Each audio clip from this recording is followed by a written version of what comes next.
खबरों में बने रहने के लिए बेल आइकन दबाएं और फर्स्ट इंडिया न्यूज को सब्सक्राइब कीजिए। अम्फन साइक्लोन 200 की रफ्तार से आगे बढ़ रहा है। मौसम विभाग के मुताबिक ये दोपहर के समय ओडिशा के तट से टकरा सकता है। चक्रवात के खतरे को देखते हुए ओडिशा और पश्चिम बंगाल समेत 8 राज्यों ने पूरी तैयारी कर ली है। चक्रवात अम्फन भयानक रूप ले रहा है। बंगाल की खाड़ी में उठे अम्फन तूफान तेजी से ओडिशा और पश्चिम बंगाल के तट की ओर बढ़ रहा है। प्रशासन ने दोनों राज्यों के करीब 14 लाख से ज्यादा लोगों को सुरक्षित जगहों पर शिफ्ट कर दिया है। भारत में कोरोना पॉजिटिव मामलों की संख्या 1,06,000 से ज्यादा पहुंच गई है। इसमें से 33 से ज्यादा लोगों की मौत हो चुकी है, लेकिन इसी बीच राहत की खबर ये है कि 42,000 से ज्यादा लोग ठीक हो चुके हैं। कोरोना मरीजों की टेस्टिंग को लेकर आईसीएमआर का बयान। आईसीएमआर ने कहा कि भारत में कोरोना मरीजों के अब तक कुल 25,12,388 टेस्ट किए गए हैं।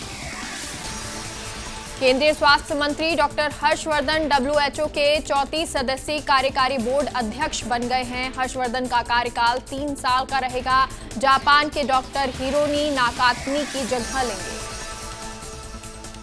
विश्व स्वास्थ्य असेंबली के वर्चुअल सत्र में WHO के सदस्य देश कोविड-19 से निपटने में WHO के प्रदर्शन के स्वतंत्र और निष्पक्ष मूल्यांकन पर भी राजी हुए। इस बैठक में यह तय किया गया कि कोरोना से निपटने में WHO के रिस्पांस की जांच की जाएगी। हैरानी की बात यह है कि इस प्रस्ताव का चीन समेत 140 सदस्य देशों ने समर्थन किया है। भारत चीन सीमा पर दोनों देशों की ओर से सैनिकों की संख्या बढ़ा दी गई है। दरअसल पूर्वी लद्दाख में वास्तविक नियंत्रण रेखा पर भारतीय सेना द्वारा अपनी ताकत मजबूत करने के लिए सड़क बनाए जाने के चलते ही चीन बौखलाया हुआ है।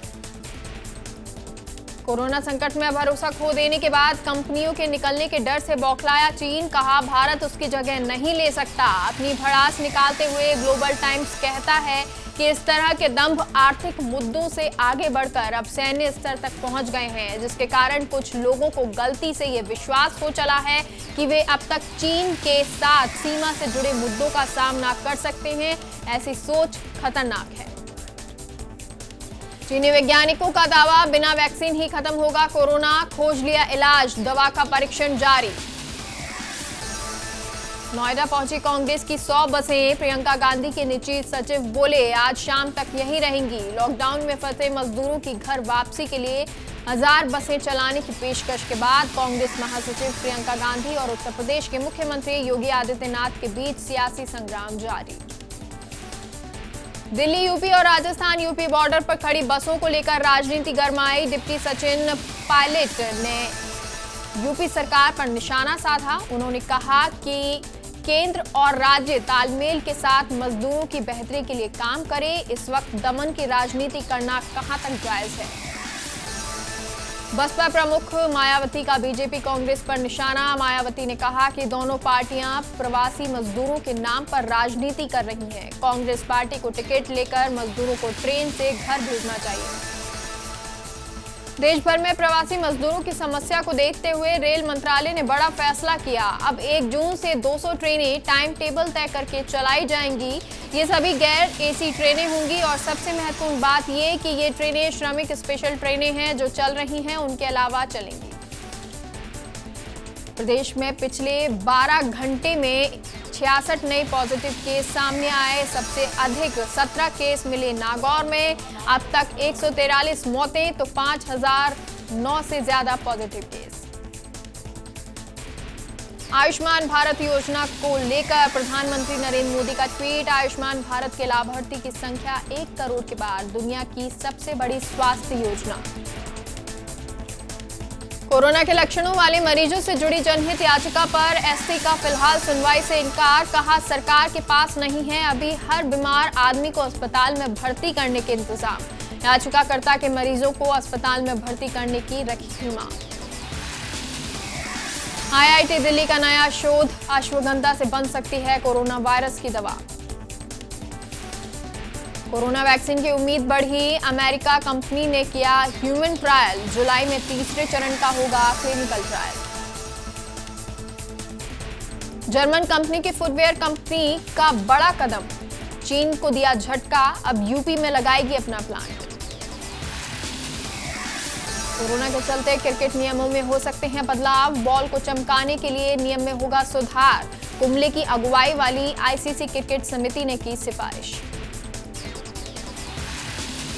कोरोना पॉजिटिव निकला, बोनी कपूर के घर काम करने वाला हुआ क्वारंटीन।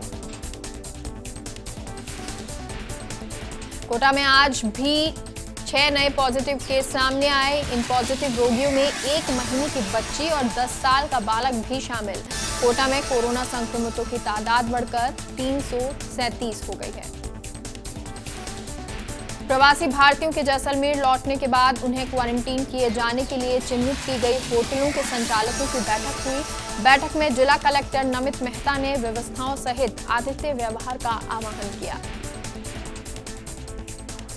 गुरुग्राम पुलिस द्वारा रोके जाने पर सलाहपुर खेड़ा के ग्रामीणों ने पुलिस पर पथराव किया। पथराव में पुलिस से 2 से 3 जवान घायल हो गए। दरअसल पालम विहार से सटे दिल्ली के इलाके से ग्रामीण जबरन गुरुग्राम में एंट्री करना चाहते थे। ऐसे में पुलिस ने जब एंट्री रोकी तो ग्रामीणों का गुस्सा फूट पड़ा। यूपी के इटावा में एक भीषण सड़क हादसा हो गया। यहां ट्रक और पिकअप भिड़ंत में सब्जी बेचने जा रहे 6 किसानों की दर्दनाक मौत हो गई। इस हादसे में कई किसानों के घायल होने की खबर है।